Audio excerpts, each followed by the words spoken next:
Habis gue baca berita ini, gue ada satu prediksi atau tebak-tebakan menarik yang kemungkinan bisa bikin Prabowo gagal dilantik bulan Oktober besok. Nah, sekarang coba lu baca statement dari Pratikno ini. Dia bilang belum bisa mastiin kapan Prabowo akan dilantik. Ingat, dia bilang belum bisa mastiin. Berarti secara nggak langsung bisa diartiin dia nggak tahu kapan Prabowo akan dilantik.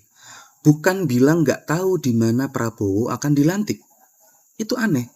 Karena kalau dalam aturan KPU, lampiran PKPU nomor 3 tahun 2024 yang ditetapkan sama Ketua KPU, Prabowo itu bakal dilantik tanggal 20 Oktober 2024. Fix, no debat. Kenapa Pratikno malah bilang nggak tahu kapan dilantiknya? Ini kan lucu.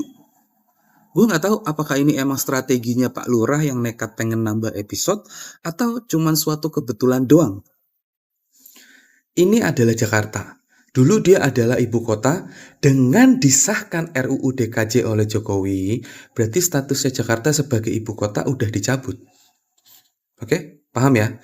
Berarti sampai detik ini Indonesia tuh nggak punya ibu kota. Nah, berdasarkan aturan pelantikan presiden itu harus dilakukan di ibu kota, disaksikan oleh semua anggota DPR, MPR, Mahkamah Agung, dan lain-lainnya. Sedangkan sampai detik ini, Jokowi belum teken kepres IKN jadi ibu kota yang barunya. Itu artinya, status IKN juga digantung. Jakarta juga digantung. Jadi, ibu kotanya yang mana? Terus kalau ceritanya kayak gitu, Prabowo bakalan dilantik di mana dong? Nah, kayaknya ini jadi kuncian Jokowi ke Prabowo untuk negosiasi ulang. Coba lu lihat lagi tagline-nya Prabowo Gibran pas kampanye. Dia pakai tagline itu melanjutkan. Bener gak?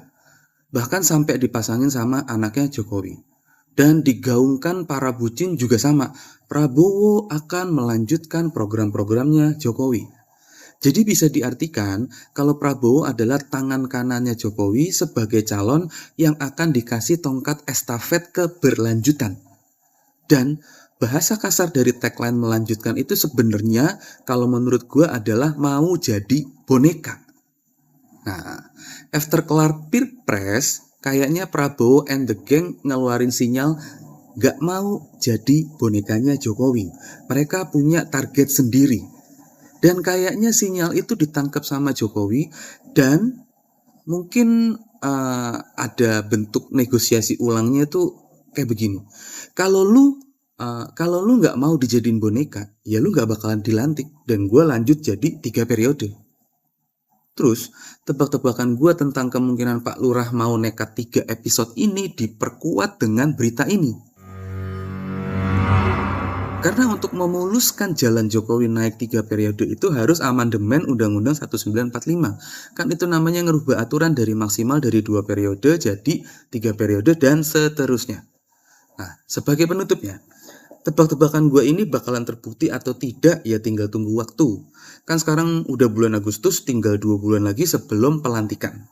Kalau tebak-tebakan gue bener kejadian ada penundaan pelantikan, ini nggak bisa ditoleransi sama sekali. Ini harus dilawan. Titik. Apa lu?